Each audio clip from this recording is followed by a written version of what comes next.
আসসালামু আলাইকুম ওয়া রাহমাতুল্লাহ। সুধী দর্শক, দেশের প্রধান প্রধান জাতীয় দৈনিক পত্রিকার শিরোনামে স্থান করে নেওয়া আন্তর্জাতিক খবরগুলোর মধ্যে আজ যা যা থাকছে। মধ্যপ্রাচ্যের শান্তির সংলাপ শুরু।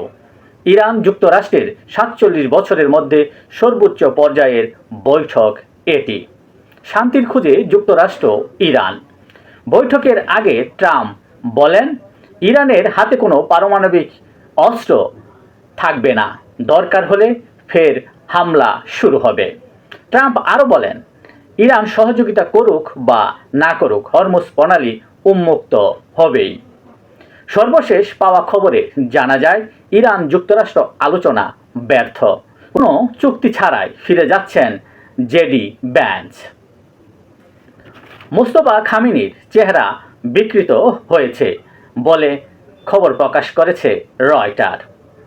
হরমুজে পুঁতে রাখা মাইন খুঁজে পাচ্ছে না ইরান। ইরানের ভান্ডারে এখনও মজুদ হাজারো ব্যালিস্টিক ক্ষেপণাস্ত্র। গাজায় ইসরায়েলি তাণ্ডব, নিহত 7। চন্দ্রা অভিযানে নতুন ইতিহাস, ফিরলেন 4 নভোচারী। চাঁদ ঘুরে নিরাপদে ফিরলেন তারা। এই ছিল দেশের প্রধান প্রধান জাতীয় দৈনিক পত্রিকার শিরোনামে স্থান করে নেওয়া গুরুত্বপূর্ণ খবরগুলো, যা নিয়ে এতক্ষণ আপনাদের মাঝে উপস্থিত ছিলাম। আজকের মতো এখানেই, আবারও দেখা হবে আগামীকাল ঠিক একইভাবে। সে পর্যন্ত অবশ্যই ভালো থাকবেন, সুস্থ থাকবেন।